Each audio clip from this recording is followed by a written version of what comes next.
Well, there's nothing worse than working hard on your health and being led in the complete wrong direction. So let's talk about this myth versus fact.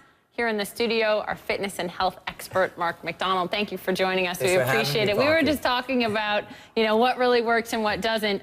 Let's talk first about counting calories. You say there's a big myth here. Yeah, well, when people want to lose weight, they feel they have to cut, restrict, cut all their calories, create that deficit, and they lose weight. But then you get those cravings back and they regain the weight. That's yo-yo dieting. Rather than using food for calories in versus calories out, it's all about stabilizing your blood sugar. Eating the right amount of calories per meal, the right balance of protein, fat, carbohydrates, so you stabilize your hormones and release your stored fat. Don't throw your body off. Don't confuse it. Yeah, and just don't create deficits.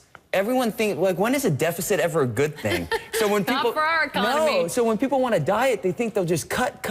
They get results and then they rebound. Right. We have to shift how we look at food. What about eating before bed? Because we've always heard, like, eat small meals and then eat dinner many hours before you go to bed. I've heard that you can't eat past 8 p.m. since I was a kid, and that is totally wrong. The reality is this: if you never spike your blood sugar, you don't eat too much, you can't store fat. So you should eat before bed. Think of a baby. A baby feeds every 3 to 4 hours. They eat a balance of protein, fat, carbs, and breast milk, and they eat a certain amount of calories per meal. They eat before bed. We just have to eat the right thing before bed. So you can eat before bed. It keeps your blood sugar balanced, makes your body burn fat. Do you know what I ate before bed last? What? Gummy bears. Yeah. Well, that's probably...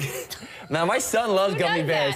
Who does that? Eat a little protein with it. So when Hunter eats Skittles, he has some string cheese with it. Your son is how old? He's 7. I'm 30. Okay. Okay. All right. Also, I had heard this, and is this a myth too? Do your cardio before your strength training. Does that really matter? It matters. You don't want to do your cardio before your strength training. It takes your body about 20 minutes to really start burning fat. So by simply doing your strength training like Pilates, first you will burn sugar, and then you will burn probably 30 to 40% more fat with that fat burning, doing the same type of activity. Or you could do cardio and strength together. I've been doing those those kettlebell swings. Yes, you can do a whole hybrid of it. But many people like to walk on the treadmill for 30 minutes, then they do strength training. Switch that up, you're going to burn much more fat. And I think a lot of women can't lift weights because I'm going to get too big. It's not the case. 1 pound of fat is 3 times larger than 1 pound of muscle. Muscle's your friend. It controls your metabolism. When people get bulky, it's because they put on muscle and they don't lose fat. If you eat right and you actually implement the right exercise,